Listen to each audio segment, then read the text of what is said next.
dan menjadi sebab untuk Allah Subhanahu wa taala mengumpulkan kita di majlis yang lebih baik tentunya di akhirat nanti di dalam surga yang penuh dengan kenikmatan. Alhamdulillah, di kesempatan sore hari ini kita akan mengkaji tema tentang indahnya cinta kepada Allah Subhanahu wa taala. Allah Subhanahu wa taala Maha indah, Maha tinggi, Maha sempurna, karena Dia memiliki nama-nama yang maha indah. Allah Subhanahu wa taala berfirman di dalam Al-Qur'an, "Walillahil asmaul husna." A'udzubillahi minasyaitonir rajim. "Walillahil asmaul husna fad'uuhu biha. Wadharul ladzina yulhiduna fi asma'ihi sayujzauna ma kanu ya'malun." Dan milik Allah lah al-asmaul husna, nama-nama yang maha indah, maha baik atau maha bagus. Maka berdoalah kalian kepada Allah atau beribadahlah kalian kepada Allah dengan nama-nama tersebut. Serta biarkanlah, tinggalkanlah orang-orang yang menyeleweng, menyimpang dalam nama-namanya. Sungguh mereka akan mendapatkan balasan yang pedih dari apa yang mereka lakukan. Allah Subhanahu wa taala memiliki nama-nama yang maha indah, menunjukkan zatnya maha indah. Dan nama-nama yang maha indah berarti mengandung sifat-sifat yang maha tinggi, yang maha sempurna. Makanya Allah Subhanahu wa taala maha suci dari semua yang namanya sifat kekurangan atau sifat celaan. Oleh karena itulah, jamaah sekalian rahimakumullah, Allah Subhanahu wa taala menurunkan agama yang agama ini penuh dengan keindahan. Bahkan hidup manusia tidak akan mungkin menjadi indah kalau tidak dihiasi dengan petunjuk agama Allah Subhanahu wa taala. Di dalam sebuah hadis yang sahih yang diriwayatkan oleh Imam Muslim, di dalam Sahih Muslim, beliau meriwayatkan dengan sanadnya sampai kepada sahabat yang mulia Abdullah bin Mas'ud radhiyallahu taala anhu, Abdullah bin Mas'ud Al-Hudhali radhiyallahu taala anhu, bahwa Rasulullah sallallahu alaihi wa alihi wasallam bersabda,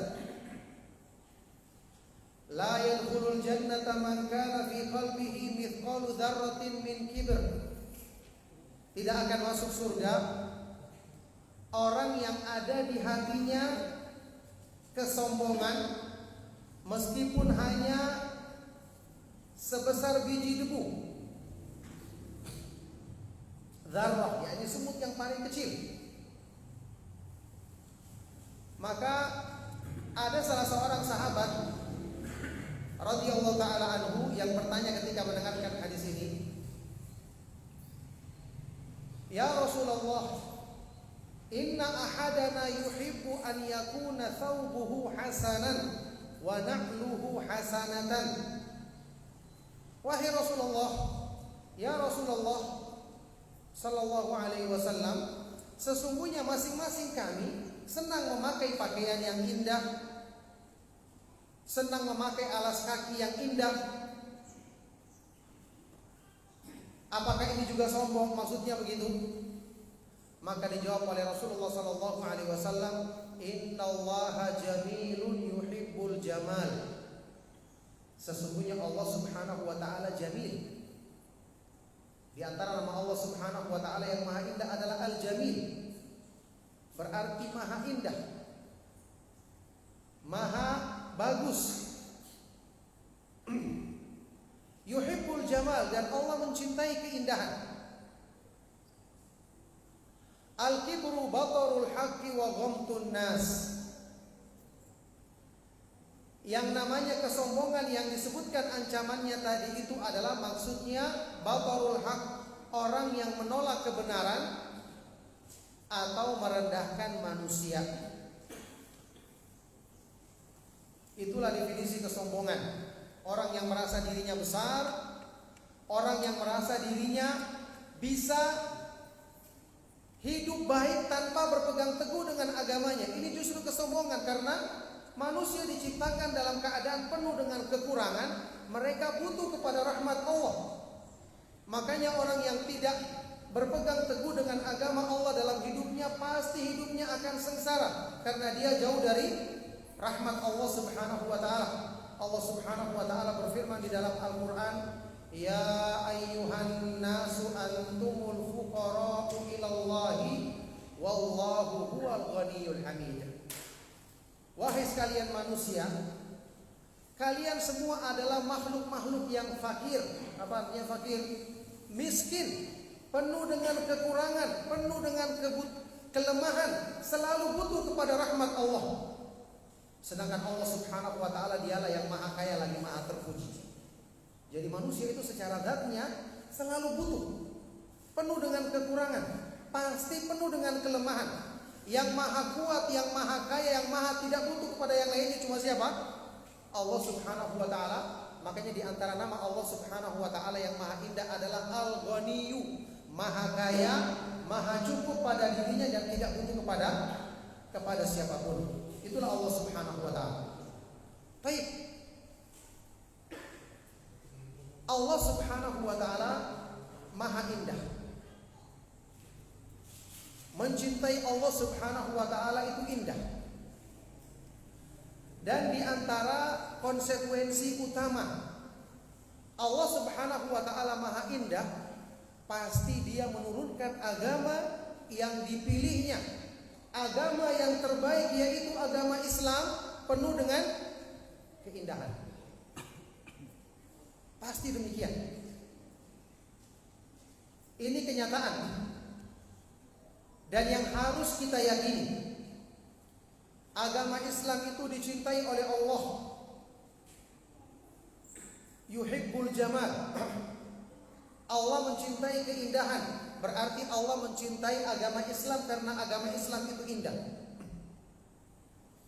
Buktinya agama Islam itu indah apa? Orang yang berpegang teguh dengan Islam, menerima Islam dengan hatinya, maka pasti dia akan merasakan lapang ketika dia menjalankan Islam.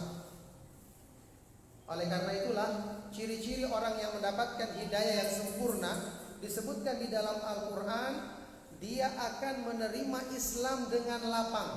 Lapang itu artinya plong, tidak ada rasa berat, tidak ada rasa susah. Allah Subhanahu wa taala berfirman di dalam Al-Quran, "Famay yuridillahu an yahdiyahu yashrah sadrahu lil Islam, wa may yurid an yudillahu yaj'al sadrahu dayyiqan harajan ka'annama yas'adu fis sama." Barang siapa yang Allah kehendaki untuk Allah berikan hidayah yang sempurna kepadanya, apa ciri-cirinya? Allah jadikan hatinya lapang, dadanya terbuka, lega menerima Islam. Ini ciri-cirinya. Hatinya terbuka menerima Islam. Tapi barang siapa yang Allah kehendaki dia tersesat, ciri-cirinya apa? Allah jadikan sadrahu, dadanya itu atau hatinya itu sempit, susah, terasa sumpah menerima Islam, seolah-olah dia mendaki ke atas langit. Inilah keindahan agama Islam. Rasulullah SAW di dalam hadis yang sahih yang diriwayatkan oleh Imam Muslim juga dari Al-Abbas, pamannya Rasulullah SAW, Al-Abbas bin Abdul Muttalib. Ini pamannya Nabi SAW yang paling muda. Ya, usianya hanya terpaut 2 atau 3 tahun dengan Nabi Muhammad SAW, keponakannya. Ya, Al-Abbas bin Abdul Muttalib mengatakan sami'tu Rasulullah sallallahu alaihi wasallam yaqul, aku pernah mendengar Rasulullah sallallahu alaihi wasallam bersabda,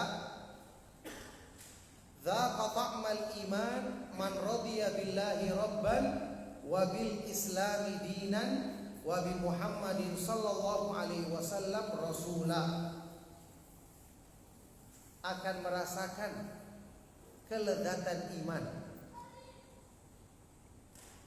akan bisa mengecap, merasakan kenikmatan iman orang yang ridho kepada Allah sebagai Rabb-Nya.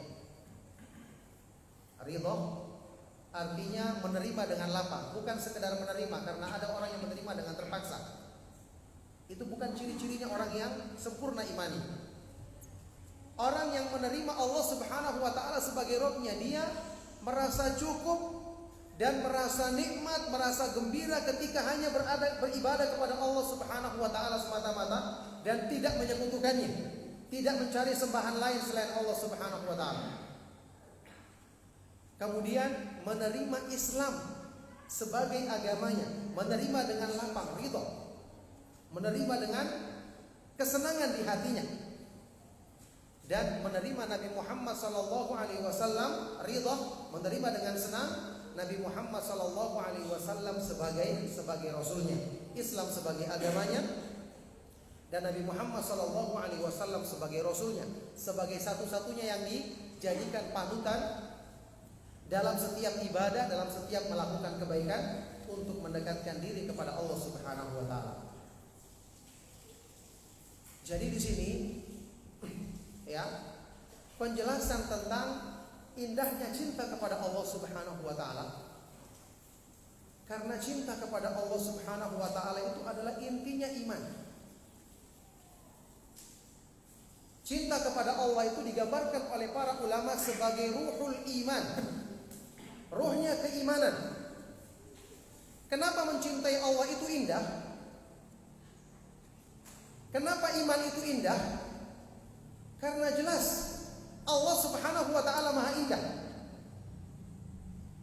Allah Subhanahu wa taala Maha Indah, Maha sempurna sifat-sifatnya. Tabiat hati manusia pasti akan mencintai pihak yang sempurna keindahannya. Yang kedua, pihak yang selalu berbuat baik kepadanya. Coba kita saksikan dalam kehidupan kita sehari-hari. Kenapa kita bisa tertarik sama sesuatu atau mencintai orang lain misalnya? Maka jawabannya tidak akan lepas dari dua faktor tadi.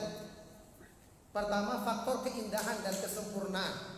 Kalau kita melihat pemandangan yang indah, ya, pinggir pantai atau puncak gunung, atau kita melihat sesuatu bangunan yang indah, yang canggih, yang dibangun dengan sesuatu yang benar-benar, yakni arsitek yang baik, dengan penataan yang baik, kita akan kagum. Ya, kita akan tertarik, kita akan betah untuk melihatnya dan betah berada di situ. Itu yang pertama. Faktor yang kedua yang membuat kita tertarik kepada seorang adalah faktor kebaikan. Orang yang paling sering berbuat baik kepada kita, maka kita akan selalu mengingat kebaikannya, kita akan selalu senang kalau bertemu dengan dia. Oleh karena itu secara tabiat manusia, kenapa kita paling mencintai ibu kita, paling mencintai bapak kita? Karena kebaikan-kebaikan mereka, kebaikan-kebaikan yang mereka lakukan. Jangankan orang yang tiap hari berbuat baik sama kita, orang yang sekali saja berbuat baik. Kalau satu saat misalnya kita berkendaraan di jalan yang sepi, tiba-tiba kendaraan kita mogok, butuh perbaikan atau paling tidak ada yang bantu dorong, tiba-tiba ada satu orang yang bantu kita tidak kenal, membantu kita mendorong kendaraan kita sampai di bengkel yang terdekat, kita akan terkenang terus kebaikannya, padahal cuma satu kali. Nah sekarang kalau kita renungkan tentang kebaikan-kebaikan dan nikmat yang Allah berikan kepada kita, berapa banyak? Ya, bahkan kebaikan yang diberikan oleh orang tua kita, ibu kita yang paling baik sama kita.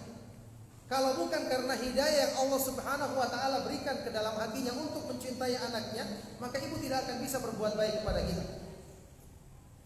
Makanya Rasulullah sallallahu alaihi wasallam pernah memperbandingkan kasih sayangnya seorang ibu kepada anak bayinya, maka kasih sayang Allah Subhanahu wa taala kepada hambanya lebih besar lagi. Itu disebutkan di dalam hadis sahih riwayat Imam Muslim. Rasulullah sallallahu alaihi wasallam ketika di sebuah peperangan kaum muslimin, yang ketika itu setelah kaum muslimin meraih kemenangan, adalah seorang ibu, seorang perempuan yang di tengah-tengah para tawanan kebingungan mencari anak bayinya yang terlepas karena kacaunya peperangan tadi. Setelah itu ibu ini mendapatkan anak bayi, kemudian digendong dan disusuinya. Ketika itu Rasulullah sallallahu alaihi wasallam bertanya kepada para sahabat, "Hal tarawna, apakah kalian memandang ibu ini akan tega melemparkan anak bayinya ke dalam api?" Jelas tidak mungkin. Para sahabat mengatakan jelas tidak mungkin. Ya, karena sayangnya. Karena bagaimana bingungnya dia ketika kehilangan anaknya dan bagaimana sayangnya ketika menyusui anaknya tersebut. Ketika itulah Rasulullah sallallahu alaihi wasallam bersabda, "Lallahu arhamu bi'ibadihi min hadhihi biwaladiha." Sungguh Allah Subhanahu wa taala lebih sayang kepada hambanya dibandingkan sayangnya ibu ini kepada anak bayinya. Hadis sahih riwayat Imam Muslim. Coba kita bayangkan. Dari sini kita mengetahui Allah Subhanahu wa taala itu adalah zat yang paling pantas untuk kita cintai, karena dialah yang kebaikannya paling besar dan tidak pernah terputus untuk kita. Kalau kita bayangkan saja, kayak tadi ibu kita yang paling sayang sama kita, sejak kecil dilahirkan, disusui, kemudian bersabar dengan segala kesusahan merawat kita sampai besar. Ya, maka ibu kita bisa menyayangi kita karena taufik yang Allah Subhanahu wa taala berikan ke dalam hatinya. Ditambah lagi, sesayang apapun ibu atau orang tua kita kepada kita, tetap kedua orang tua kita tidak bisa memberikan kepada kita yang namanya iman. Karena iman itu adalah taufik dari Allah Subhanahu wa taala. Makanya setelah mencintai Allah Subhanahu wa taala, kita harus menjadikan kecintaan kepada Rasulullah sallallahu alaihi wasallam lebih besar dibandingkan kepada kecintaan siapapun di kalangan manusia. Kenapa?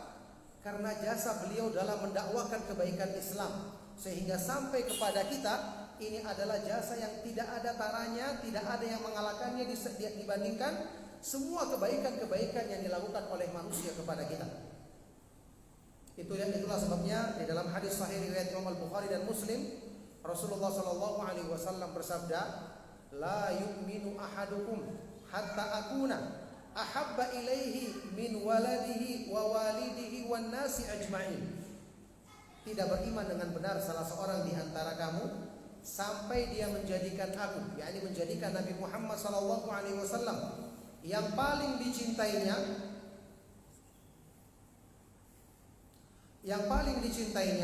dibandingkan orang tuanya, anaknya dan semua manusia. Jadi kecintaan kepada Allah Subhanahu wa taala ini adalah sesuatu yang dituntut pada hati manusia. Oleh karena itu, mencintai Allah Subhanahu wa taala ini adalah keindahan yang didambakan oleh hati manusia. Kita lihat sekarang Rasulullah sallallahu alaihi wasallam menggambarkan keimanan yang sempurna. Tadi sudah kita baca hadis sahih riwayat Imam Muslim. Digambarkan iman yang sempurna itu sebagai ta'mal iman, merasakan kelezatan iman. Sekarang sesuatu yang lezat itu menyenangkan atau tidak? Pasti menyenangkan. Sesuatu yang lezat itu indah atau tidak? Pasti indah, iya kan? Sesuatu yang lezat itu kita akan betah berlama-lama melakukannya atau ingin cepat-cepat selesai? Pasti ingin betah berlama-lama, iya kan? Itulah gambaran iman yang sempurna, kata Rasulullah SAW di hadis riwayat Al-Abbas tadi radhiyallahu taala anhu. Sekarang hadis yang berikutnya Ini juga hadis yang sangat terkenal, hadis sahih riwayat Imam Al-Bukhari dan Muslim. Dari sahabat Abu Hurairah radhiyallahu taala anhu, tentang orang yang merasakan halawatul iman, manisnya iman. Rasulullah sallallahu alaihi wasallam bersabda, "Salatun," ada 3 sifat, 3 perkara.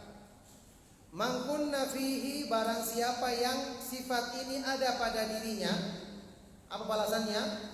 Wajada bihinna halawatal iman, dia akan merasakan manisnya iman. Ini poin penting diperhatikan. Ya, berarti iman itu manis, iman itu nikmat, iman itu indah. Ada 3 sifat, barang siapa yang memilikinya dia akan merasakan manisnya iman. Yang pertama, ayyakunallahu wa rasuluhu ahabba ilaihi mimma siwahuma. Dengan dia menjadikan Allah dan Rasulnya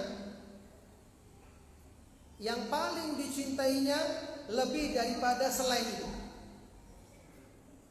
Menjadikan Allah dan Rasulnya yang paling kita cintai. Kenapa?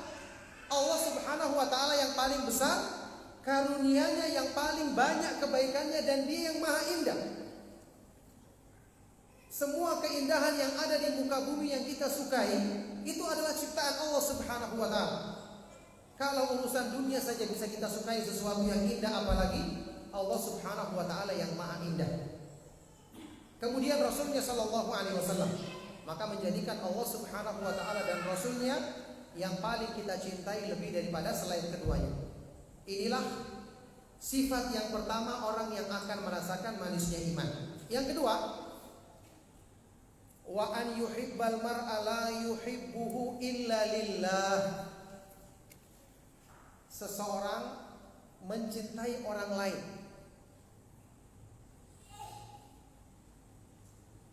seseorang yang mencintai orang lain tidak lain karena Allah subhanahu wa ta'ala. Ya, menjadikan kecintaannya kepada orang lain karena Allah subhanahu wa ta'ala. Bagaimana caranya? Tentu maksudnya ketika dia mencintai orang, dia akan berusaha untuk menjadikan kecintaannya itu atau hubungannya dengan orang lain selalu didasarkan saling menasihati dalam ketaatan. Kalau ada yang berbuat salah ditegur dengan cara yang baik. Kalau ada kebaikan-kebaikan disampaikan kepadanya agar dia bisa mengamalkan kebaikan tersebut. Itu namanya cinta karena Allah. Dan yang ketiga, wa an yakraha an ya'uda fil kufri ba'da id anqadhahu Allahu kama yakrahu an yuqdhafa fin nar. Seseorang yang membenci, tidak suka kembali kepada kekufuran setelah Allah selamatkan dirinya dari kekufuran itu, sebagaimana dia tidak suka untuk dilemparkan atau dicampakkan ke dalam api. Yakni orang yang membenci perbuatan buruk, perbuatan maksiat, apalagi perbuatan kufur, sama dengan tidak sukanya dia rasa sakit ketika dimasukkan ke dalam api. Inilah 3 sifat yang dimiliki oleh orang yang merasakan manisnya iman. Hadis ini memberikan faedah kepada kita bahwa iman itu manis. Sebagaimana hadis yang tadi, iman itu dirasakan memiliki at-ta'am, kelezatan, kenikmatan. Berarti iman, cinta kepada Allah subhanahu wa ta'ala, takut kepada Allah subhanahu wa ta'ala, selalu berharap kepada Allah subhanahu wa ta'ala, selalu bertawakal, bersandar diri kepada Allah subhanahu wa ta'ala. Ini adalah keindahan yang semakin kita sempurnakan iman kita, berarti keindahan atau perhiasan yang indah ini semakin sempurna menghiasi hati kita. Oleh karena itulah, jamaah sekalian rahimakumullah, para sahabat radhiyallahu taala anhum ajma'in, bukankah mereka adalah orang-orang yang imannya sempurna? Karena mereka adalah orang yang selalu setia mengikuti petunjuk Nabi kita yang mulia Nabi Muhammad sallallahu alaihi wasallam. Allah Subhanahu wa taala menggambarkan tentang iman mereka di dalam Al-Qur'an surat Al-Hujurat. Disebutkan iman mereka itu seperti perhiasan yang indah menghiasi hati. Dan inilah gambaran orang yang imannya benar. Allah Subhanahu wa taala berfirman tentang para sahabat radhiyallahu taala anhum ajma'in, "Walakinnallaha habbaba ilaikumul imana wa zayyanahu fi qulubikum wa karraha ilaikumul kufra wal fusuqa wal isyan ulaika humur rasyidun fadlan minallahi wa ni'mah wallahu alimun hakim." Akan tetapi Allah Subhanahu wa taala menjadikan kalian cinta kepada keimanan dan menjadikan itu seperti iman itu seperti perhiasan indah di dalam hatimu. Serta Allah menjadikan kalian benci kepada kekufuran, kefasikan dan perbuatan maksiat. Merekalah orang-orang yang selalu mendapatkan petunjuk dari Allah Subhanahu wa taala. Fadlan minallahi wa ni'mah, itu adalah karunia dan nikmat dari Allah Subhanahu wa taala, dan Allah Subhanahu wa taala Maha mengetahui lagi maha sempurna hukum dan hikmahnya. Ini firman Allah Subhanahu wa taala di surat Al-Hujurat ayat ke-6 atau ayat dan yang ke-7 kalau tidak salah. Ya. Menggambarkan tentang gambaran iman yang indah menjadi perhiasan indah di hati orang yang imannya benar. Dan ini juga pernah diminta oleh Rasulullah sallallahu alaihi wasallam. Ini agar kita sebutkan semua dalilnya ya tentang tema pembahasan kita di sore hari ini. Rasulullah sallallahu alaihi wasallam pernah menyebutkan hal ini di dalam doa beliau. Di dalam doa yang diriwayatkan oleh Imam Ahmad di dalam musnadnya, Rasulullah sallallahu alaihi wasallam pernah memohon kepada Allah Subhanahu wa taala di dalam sebuah doa yang panjang. Rasulullah sallallahu alaihi wasallam berdoa,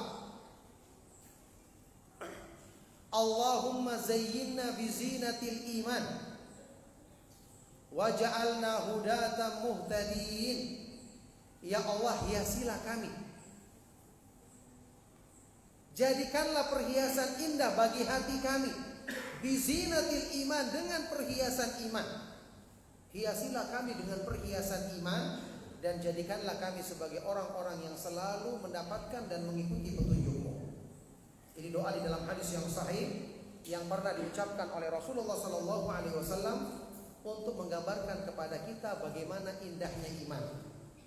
Nah, oleh karena itulah jamaah sekalian rahimakumullah, cara memandang seperti ini adalah cara memandang yang sesuai dengan keimanan yang benar, yang wajib ada di dalam keyakinan setiap orang muslim. Apa maksudnya? Maksudnya sewaktu kita memandang agama Islam ini, kita harus memposisikan diri kita sebagai hamba yang butuh, sebagai hamba yang punya ketergantungan kepada agama. Memang di dalam Islam kita mengetahui, kalau kita mengamalkan agama Islam ini, tentu kita akan dapatkan pahala yang kekal abadi di sisi Allah Subhanahu wa taala. Tentu kalau kita mengamalkan dengan ikhlas sesuai dengan petunjuk Allah Subhanahu wa taala dan Rasul-Nya. Ya, ini termasuk motivasi kita dalam mengamalkan Islam. Tapi lebih daripada itu, bahwa agama Islam ini adalah kebutuhan kita yang paling besar di dalam hidup. Karena tadi agama Islam ini indah, berarti kalau kita ingin jadikan hidup kita indah, menjadikan hidup kita tenang, jiwa kita tenang, maka tidak akan bisa kita dapatkan semua itu kecuali dengan memahami dan mengamalkan Islam dengan benar. Allah Subhanahu wa taala menciptakan manusia dalam keadaan lemah, penuh dengan kekurangan. Wa khuliqal insanu dha'ifa. Firman Allah di surat An-Nisa. Manusia diciptakan dalam keadaan apa? Dalam keadaan lemah. Wa kanal insanu zaluman jahula, dan bahwasanya manusia itu sangat banyak kezalimannya dan sangat banyak kebodohannya. Agama Islamlah yang Allah Subhanahu wa taala turunkan untuk memenuhi segala hajat dan kebutuhan manusia. Oleh karena itulah, kenapa disebutkan di dalam Al-Quran bahwa nikmat Islam adalah nikmat yang paling besar yang Allah turunkan kepada manusia. Dengan sempurnanya agama Islam, maka sempurna nikmat Allah Subhanahu wa taala kepada manusia. Kita masih ingat firman Allah Subhanahu wa taala di surat Al-Maidah ayat ketiga tentang kesempurnaan agama Islam, yang berarti sempurnanya nikmat Allah. Al-yauma akmaltu lakum dinakum wa atmamtu alaikum nikmati wa raditu lakumul islama dinan. Pada hari ini telah aku sempurnakan bagimu agamamu dan telah aku cukupkan, yakni aku lengkapkan nikmatku atasmu. Sempurnanya agama, lengkapnya agama Islam ini berarti lengkap nikmat yang Allah turunkan kepada manusia. Serta telah aku ridhoi Islam ini sebagai agamamu. Ini bukti nikmat yang sempurna menunjukkan agama Islam ini, syariat Islam yang agung ini Allah Subhanahu wa taala turunkan sebagai sebesar-besar nikmat yang Allah Subhanahu wa taala jadikan untuk memenuhi segala kebutuhan hidup manusia.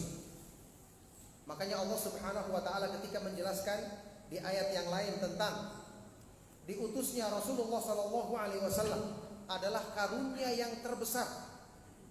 Laqad mannallahu 'alal mu'minina idz ba'atsa fihim rasulan min anfusihim yatlu 'alaihim ayatihi wa yuzakkihim wa yu'allimuhumul kitaba wal hikmah. Sungguh-sungguh Allah Subhanahu wa taala telah memberikan karunia yang besar kepada orang-orang yang beriman ketika Allah Subhanahu wa taala mengutus kepada mereka seorang rasul dari kalangan mereka sendiri, yang kemudian rasul ini membacakan kepada mereka ayat-ayat Allah. Wa yuzakkihim, dan membersihkan diri-diri mereka dari kotoran-kotoran yang buruk, serta mengajarkan kepada mereka Al-Qur'an dan sunnah petunjuk Rasulullah sallallahu alaihi wasallam. Inilah gambaran tentang kebutuhan kita terhadap keindahan yang Allah Subhanahu wa taala turunkan di dalam agamanya. Oleh karena itulah, jamaah sekalian rahimakumullah, dengan kita meyakini indahnya iman, indahnya cinta kepada Allah Subhanahu wa taala, dari sini kita berpikir untuk memperbaiki segala kekurangan yang ada di dalam hidup kita, untuk kita memulai memperbaiki segala sesuatu yang salah pada diri kita adalah dimulai dengan memperbaiki pemahaman dan pengamalan kita terhadap agama Islam. Jadi tidak perlu kita mencari kesana kemari kalau kita ingin baik hidupnya. Tidak perlu kita mencari teori-teori lain bagaimana caranya untuk membahagiakan diri kita. Kebahagiaan itu miliknya siapa? Allah Subhanahu wa taala yang menciptakan. Semua kebaikan ada di tangannya. Dan Allah Subhanahu wa taala yang memberitakan semua kebaikan itu telah diturunkan di dalam petunjuk agamanya. Makanya Allah Subhanahu wa taala berfirman di dalam Al-Qur'an, "Inna rahmatallahi qaribun minal muhsinin." Sesungguhnya rahmat Allah itu dekat dengan orang-orang yang berbuat baik, menjalankan perintah agamanya. Rahmat Allah dekat dengan mereka. Makanya ini sebenarnya merupakan kabar gembira bagi setiap orang muslim bahwa kebaikan hidupnya itu sangat dekat dengan dirinya kalau dia mau kembali kepada Al-Quran yang ada di rumah kita masing-masing. Bagaimana caranya kembali kepada Al-Quran? Tentu kita semua tahu. Baca Al-Quran dengan benar, baca dengan tajwid, dengan makhraj yang benar, sering-sering membacanya, dan jangan lupa Al-Quran itu adalah petunjuk. Dzalikal kitabu la raiba fihi hudan lil muttaqin. Kitab Al-Quran yang tidak ada keraguan padanya sebagai petunjuk bagi orang-orang yang bertakwa. Apa artinya petunjuk? artinya kandungannya harus kita pelajari dan pahami. Bagaimana akan bisa merubah hati kita kalau isinya tidak kita mengerti, tidak kita pelajari, tidak kita berusaha untuk merenungkan maknanya.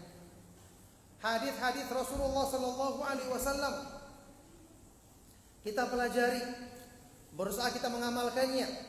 Kita memisahkan hadis-hadis yang lemah dengan hadis-hadis yang sahih, karena hadis-hadis yang lemah tidak benar penisbatannya kepada Rasulullah sallallahu alaihi wasallam.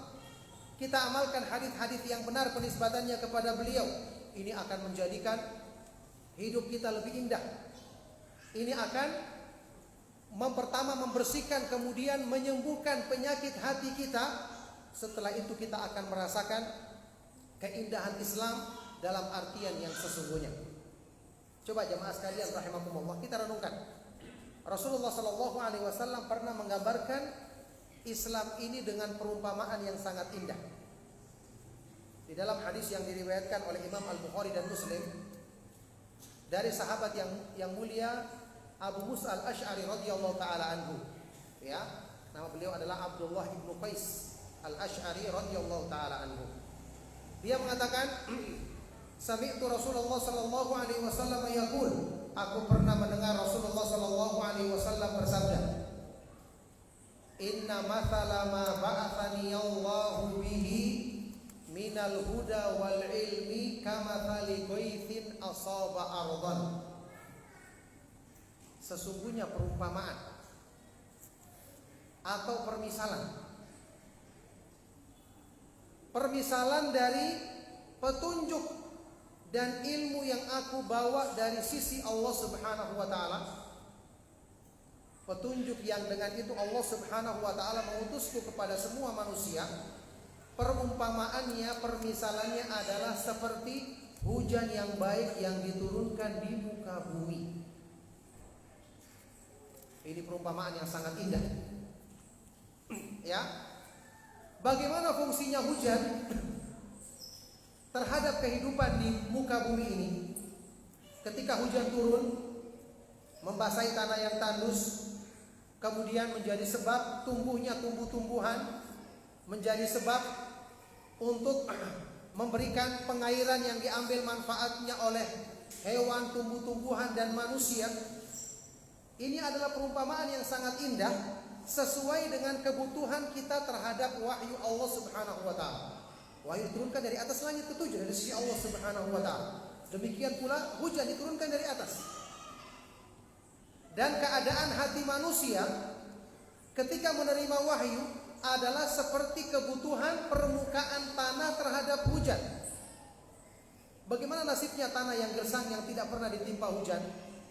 Tidak akan memberikan kehidupan. Tidak ada kebaikan padanya. Ya, maka seperti itulah keadaan kita. Kalau kita ingin hati kita menumbuhkan kebaikan, menjadi segar, menjadi indah, maka siramilah hati kita dengan hujan wahyu. Belajar petunjuk agama yang benar, baca Al-Quran dengan benar, kemudian renungkan isinya, pahami tafsirnya dengan penafsiran yang benar, seperti yang diterangkan oleh para ulama Ahlus Sunnah wal Jamaah. Dengan cara ini kita akan menumbuhkan dan menyuburkan keimanan di hati kita.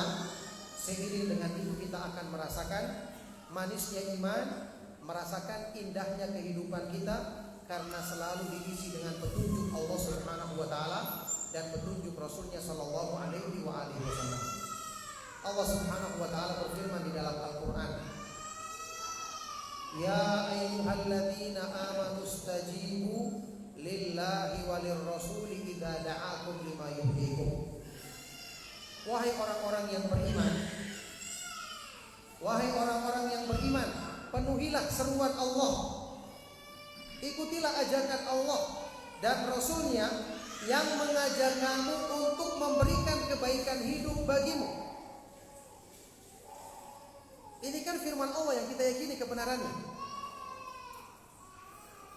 bahwa pada petunjuk Allah dan petunjuk Rasulnya itu membawa bagian dari kebaikan yang kita butuhkan dalam hidup kita.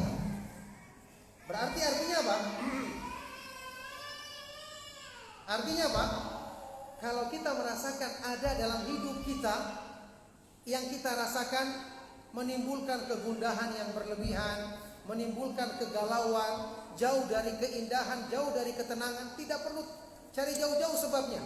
Pasti karena ada yang kurang dalam diri kita dalam memahami dan mengamalkan petunjuk Allah Subhanahu wa taala dan petunjuk Rasulnya Shallallahu alaihi wasallam. Apalagi kalau berhubungan dengan permasalahan iman. Banyak hal-hal yang berhubungan dengan masalah-masalah iman yang belum kita pelajari dengan baik. Masalah yang berhubungan dengan akidah, masalah yang berhubungan dengan kewajiban mengesahkan Allah Subhanahu wa taala, bertauhid, beribadah kepada Allah Subhanahu wa taala semata-mata. Apalagi dalam masalah yang berhubungan dengan kewajiban-kewajiban yang lain, seperti melaksanakan sholat dengan benar sesuai dengan sholat yang dicontohkan oleh Nabi kita yang mulia Nabi Muhammad sallallahu alaihi wasallam yang bersabda, "Shallu kama ra'aitumuni usolli." Salatlah kalian sebagaimana kalian melihat aku salat. Ya, sudahkah kita mempelajari tata cara salat yang diterangkan oleh Rasulullah sallallahu alaihi wasallam di dalam hadis yang sahih, kemudian kita praktekkan dalam ibadah salat kita maupun ibadah-ibadah yang lain. Kekurangan dalam hal inilah yang menjadikan kurangnya bagian dari kebaikan yang kita rasakan dalam hidup kita. Itu pasti. Karena ini yang diberitakan oleh Allah Subhanahu wa taala di dalam ayat Al-Qur'an. Coba lihat firman Allah Subhanahu wa taala di ayat lain di surat Thaha. Fa imma ya'tiyannakum minni hudan famanittaba'a hudaya fala yadhillu wala yashqa.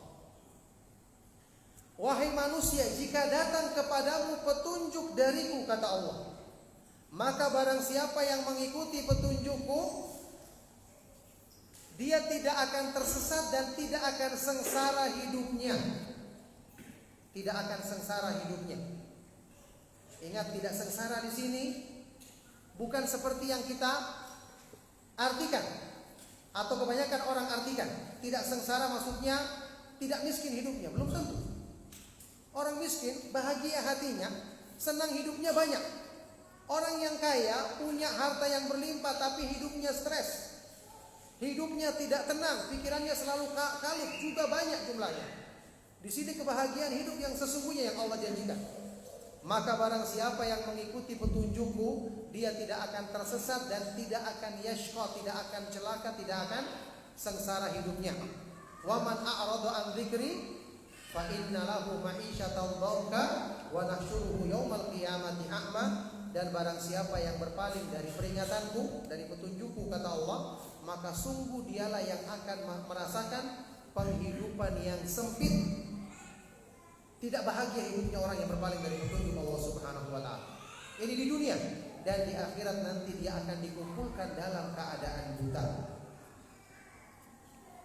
Jadi Bapak Ibu, ikhwan dan akhwat jamaah sekalian rahimakumullah, satu kesimpulan besar yang kita ambil setelah kita merenungkan indahnya iman, indahnya cinta kepada Allah Subhanahu wa taala.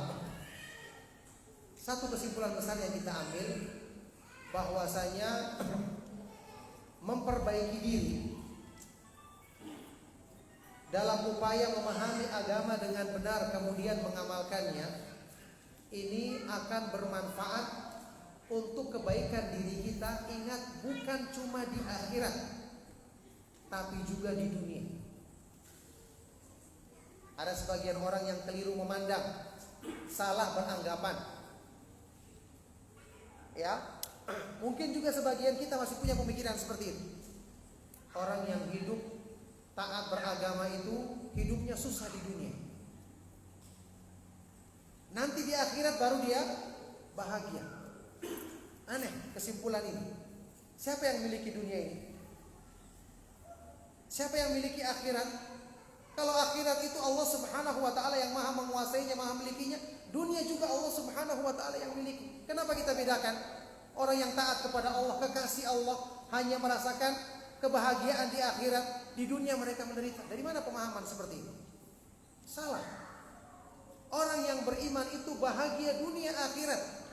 Cuman tentu saja kebahagiaan yang Allah berikan di akhirat sempurna. Ya, dan itu adalah kekal abadi selama-lamanya.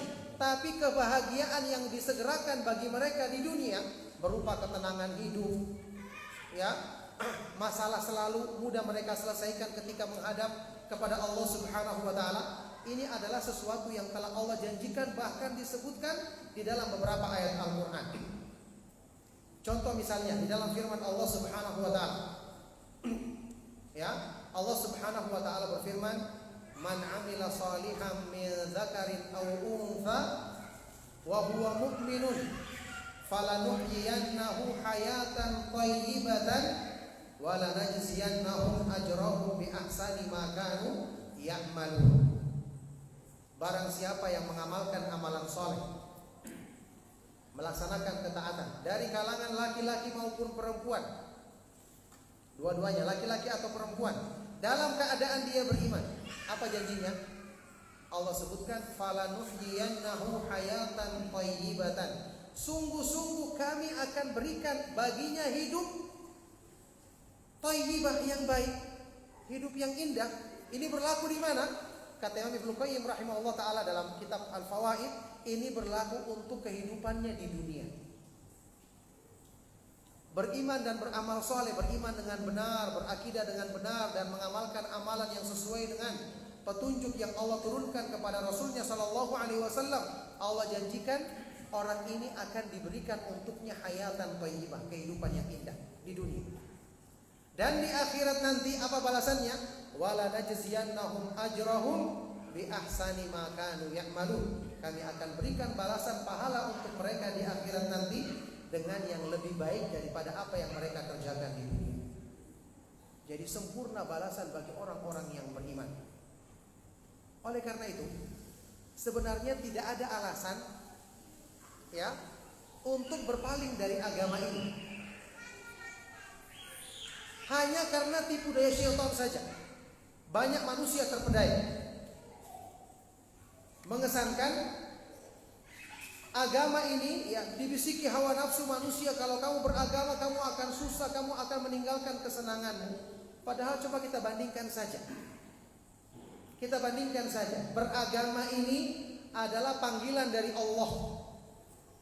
Allah itu tadi maha apa? Maha indah, Ar-Rahim, maha sempurna kasih sayangnya, maha sempurna kebaikan-kebaikannya. Coba kita hitung nama Allah yang berhubungan dengan kebaikannya, yang berhubungan dengan kebaikan Allah banyak sekali. Sudah Ar-Rahim, Ar-Rahman, maha pengasih, maha penyayang. Apalagi Al-Bar, maha berbuat kebaikan. Al-Muhsin, maha melimpahkan kebaikan. Al-Mannan, maha pemberi karunia. Al-Wahhab, maha pemberi anugerah. Banyak sekali nama Allah yang berhubungan dengan kebaikan. Kira-kira zat yang seperti ini ketika mengajak, ketika menurunkan petunjuk untuk menyempurnakan kebaikan pada diri manusia atau mempersulit mereka, tidak mungkin. Kasih sayang Allah saja melebihi kasih sayang ibu terhadap anak bayinya. Apakah kita pernah membayangkan ada seorang ibu yang menginginkan kepada anaknya, menginginkan keburukan kepada anaknya? Kalau ini tidak kita bayangkan pada seorang ibu, apalagi Allah Subhanahu wa taala yang kasih sayangnya melebihi kasih sayang seorang ibu terhadap anak bayinya, seperti hadis yang tadi kita sebutkan. Dibandingkan dengan ajakan tipu daya syaitan, tidak mungkin syaitan mengajak kita kepada kebaikan. Ya, Allah Subhanahu wa taala berfirman di dalam Al-Qur'an, "Innama ya'murukum bis-su'i wal fahsya." Syaitan itu hanyalah memerintahkan kepadamu untuk melakukan perbuatan-perbuatan buruk dan perbuatan-perbuatan yang keji. Naudzubillah min dzalik. Oleh karena itulah, sekali lagi, ini adalah sesuatu yang harusnya membuka hati kita. Tidak ada alasan untuk berpaling dari petunjuk Allah. Dan karena kita belum sempurna dalam mengamalkan petunjuk Allah Subhanahu wa taala dan Rasulnya sallallahu alaihi wasallam, maka itulah sebabnya saat ini kebaikan hidup yang kita rasakan, keindahan hidup yang kita rasakan juga belum sempurna. Maka kita sudah tahu solusinya, caranya segera memperbaiki diri, segera kembali kepada petunjuk Allah Subhanahu wa taala dan petunjuk Rasulnya sallallahu alaihi wasallam. Segera perbaiki iman kita, perbaiki bacaan Al-Qur'an kita, pemahaman kita terhadap kandungan Al-Qur'an, juga terhadap hadis-hadis yang sahih dari Rasulullah sallallahu alaihi wasallam, selagi kita masih punya kesempatan, karena ini yang akan menjadikan hidup kita indah di dunia dan balasan kebaikan yang lebih indah lagi Allah Subhanahu wa taala janjikan bagi orang-orang yang berpegang teguh dengan petunjuknya di akhirat nanti. Semoga Allah Subhanahu wa taala mudahkan itu bagi kita semua.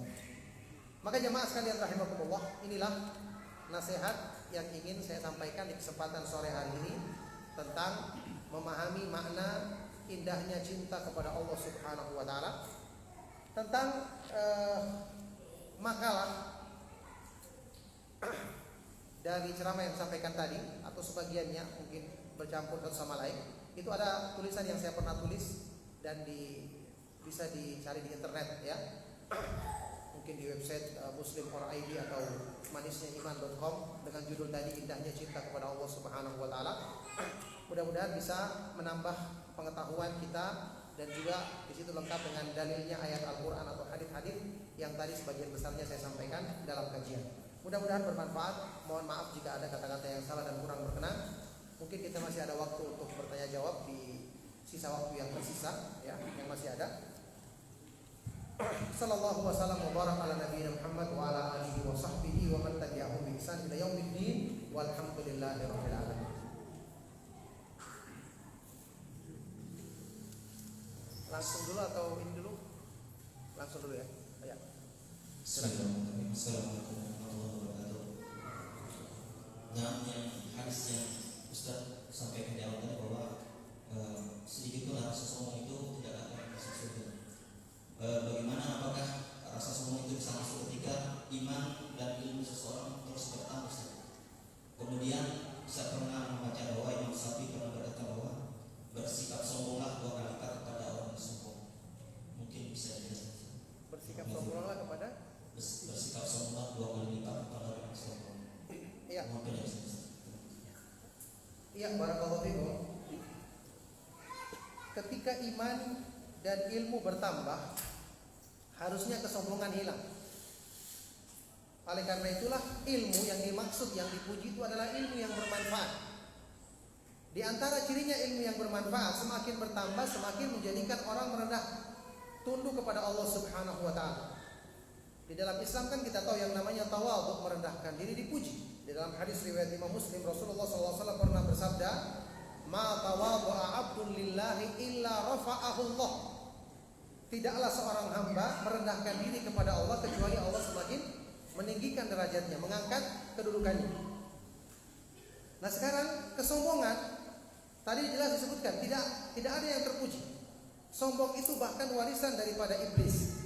Ketika dia diperintahkan oleh Allah sujud sebagai penghormatan kepada Adam, dia angkat. Makanya Allah sebutkan aba wastakbara wa kana minal kafirin di surat Al-Baqarah. Iblis itu enggan dan sombong.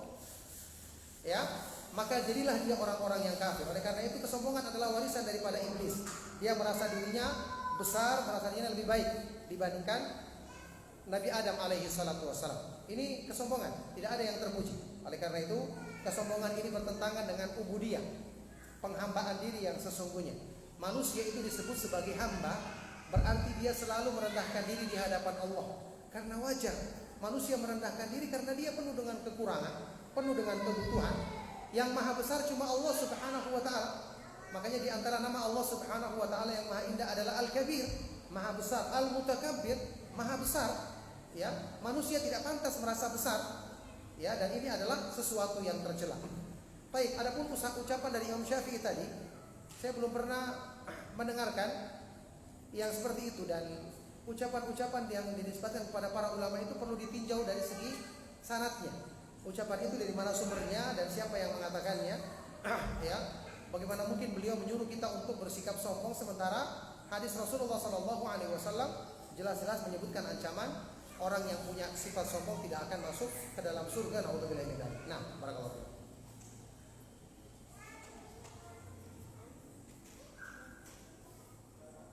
Ada pertanyaan, apakah seseorang yang terjatuh dalam kebid'ahan karena ikut-ikutan apakah mendapatkan udzur bil jahl?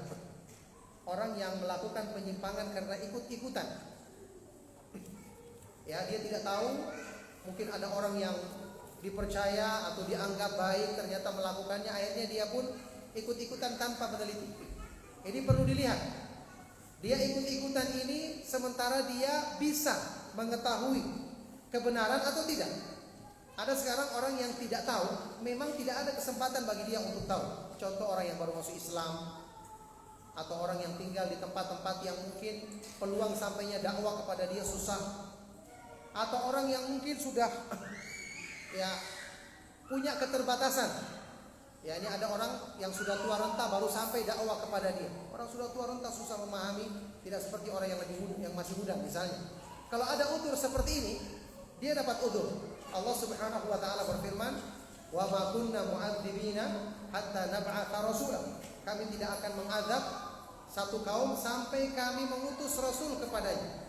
Maksudnya orang tidak akan diazab kalau belum sampai petunjuk kepadanya. Tapi ada orang yang belum sampai petunjuk tapi dia tidak berusaha.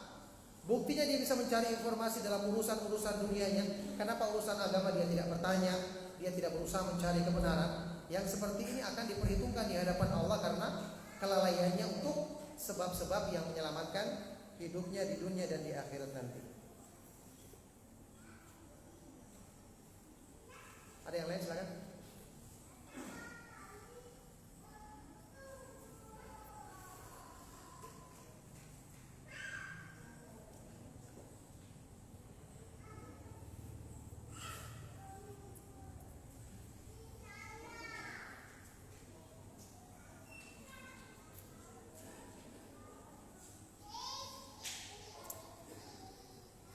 Ada pertanyaan di sini.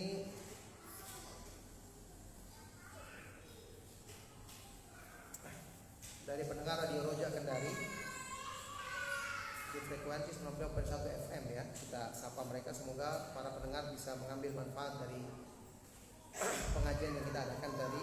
Assalamualaikum, bagaimana menasehati teman yang sudah ngaji tapi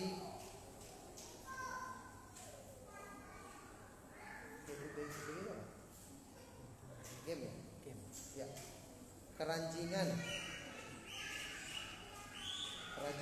main game dan sudah tahu hukumnya. Iya. Orang yang lalai dan disibukkan dengan permainan-permainan yang melalaikan seperti ini, tentu wajib kita nasihati dia dengan cara yang baik.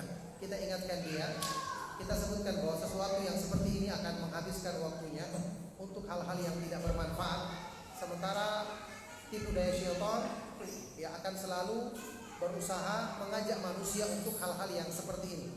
Makanya Rasulullah SAW dalam hadis yang sahih bersabda, "Min husni islamil mar'i tarkuhu ma la ya'ni." Termasuk kebaikan Islam seseorang adalah meninggalkan hal-hal yang tidak bermanfaat baginya. Dalam keluarga saya ada yang melakukan praktek dukun. Saya sudah beri nasihat dan perlihatkan ceramah para ustadz tentang bahaya dukun, tapi saya dibilang sombong. Dia yang sombong, ini salah mengartikan arti sombong. Kita tahu yang namanya praktek perdukunan ini bukan cuma dosa besar, tapi dosa yang sangat besar, bahkan bisa mengeluarkan dari Islam. Naudzubillah min dzalik. Ya, kalau disebutkan di dalam beberapa hadis yang sahih, mendatangi dukun itu saja sudah berdosa besar, apalagi dukunnya langsung. Ya, di dalam hadis sahih riwayat Imam Muslim, Rasulullah SAW pernah bersabda, "Man ata kahinan aw arrafan fasa'alahu an syai'in lam tuqbal lahu salatun arba'ina yauman arba'ina lailatan." Barang siapa yang mendatangi dukun atau tukang ramal, ya, atau mungkin dengan istilah paranormal, begitu ya. Barang siapa yang mendatangi dukun atau tukang ramal, bertanya tentang sesuatu, sekedar bertanya, apa kata Rasulullah SAW? Tidak diterima sholatnya selama 40 hari. Sholatnya tidak diterima. Ini dalam Sahih Muslim. Ada dalam lafaz lain, dalam riwayat lain, dengan ancaman yang lebih mengerikan. Man atakahinan aw arrafan fasa'alahu an syai'in wa saddaqahu bima yaqul faqad kafara bima unzila ala Muhammadin sallallahu alaihi wasallam. Barang siapa yang mendatangi dukun atau tukang ramal, bertanya tentang sesuatu dan membenarkan ucapannya, maka sungguh berarti dia telah kafir terhadap agama yang diturunkan kepada Nabi Muhammad sallallahu alaihi wasallam. kafir terhadap Islam. Dari sinilah para ulama seperti Syekh Abdul Aziz bin Baz, ulama besar Arab Saudi, dan para ulama yang lainnya rahimahumullah ta'ala menjelaskan, kedua hadis ini memberikan faedah. Mendatangi dukun sekedar bertanya, hukumnya dosa sangat besar, tidak diterima salatnya 40 hari. Kalau bertanya dan membenarkan, kufur terhadap agama Islam yang diturunkan kepada Nabi Muhammad SAW. Maka para dukun dan tukang sihir ini adalah pelaku-pelaku kesyirikan. Mereka ini adalah wali-walinya syaitan, teman-temannya syaitan di muka bumi ini. Kita wajib untuk menjauhi mereka, untuk memusuhi mereka dan berlindung kepada Allah Subhanahu wa taala dari keburukan mereka.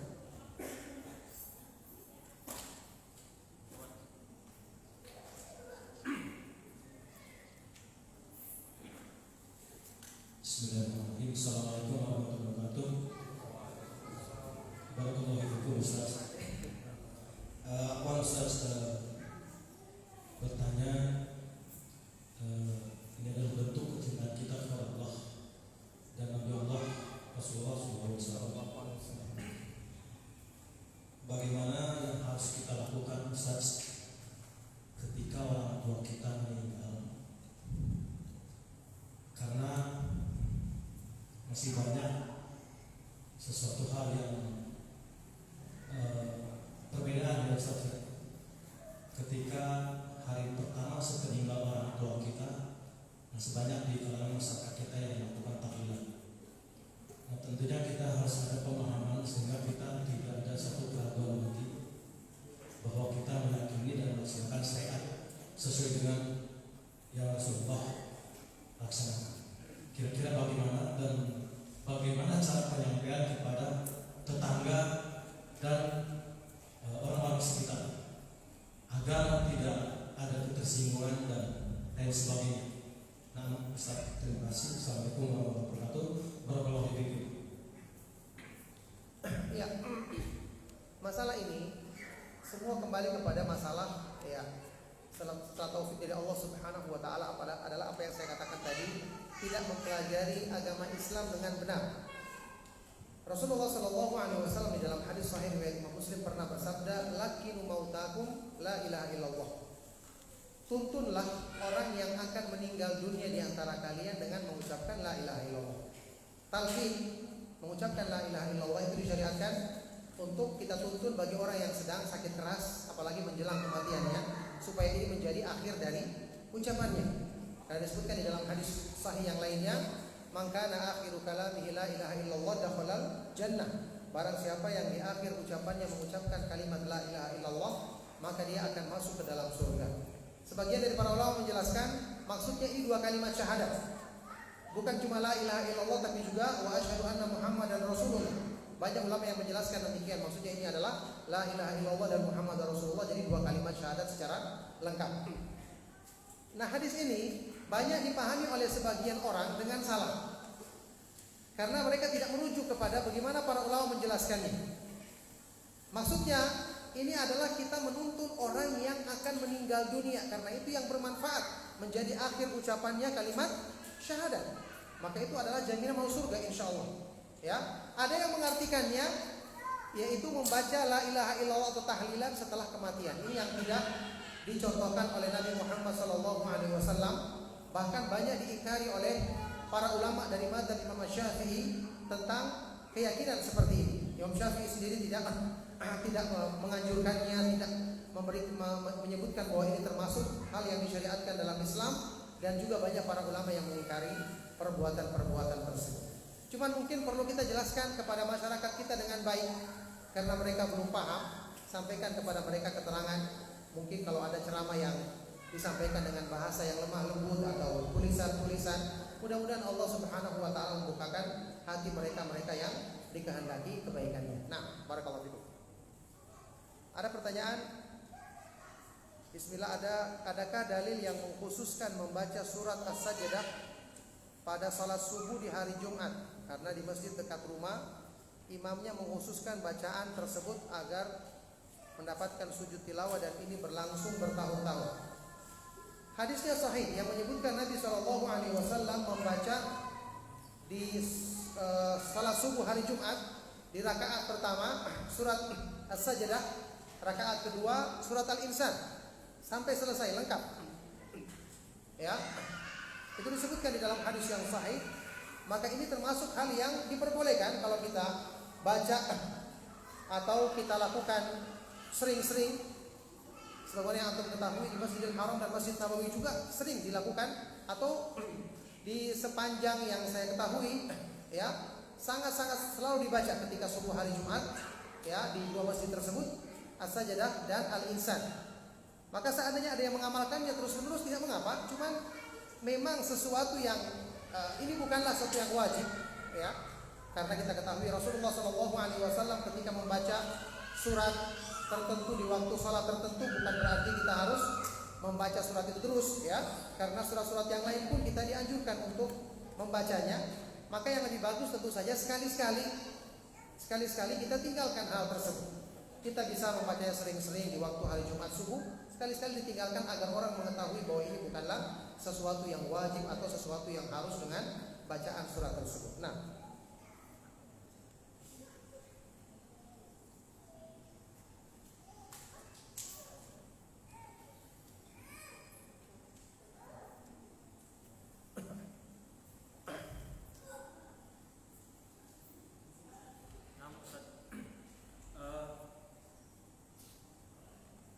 yang sujud as-sajdah itu memang alhamdulillah karena di masjid juga selalu dilaksanakan setiap hari Jumat pagi. Cuman Ustaz, pas saat sujudnya itu bacanya apa itu Ustaz? Pas sujud. Nah, itu ya, barakallahu fikum, ketika sujud, karena itu dilakukan di dalam sholat. Jadi kan begini, kita membaca surat As-Sajdah yang beberapa tempat dalam Al-Quran, 13 tempat ya.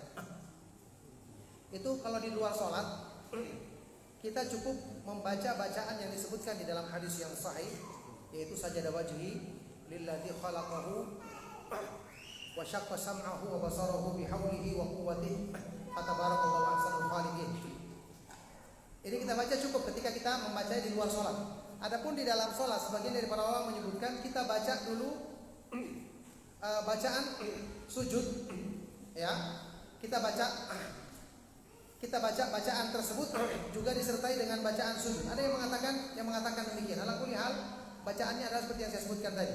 Sajada wajhi lilladzi khalaqahu wa syaqqa sam'ahu wa basarahu bihaulihi wa quwwatihi. Ada sebagian tambahannya dalam riwayat lain, fatabarakallahu ahsanul khaliqin. Itu disebutkan di dalam hadis yang sahih bacaan ketika sujud tilawah. Nah,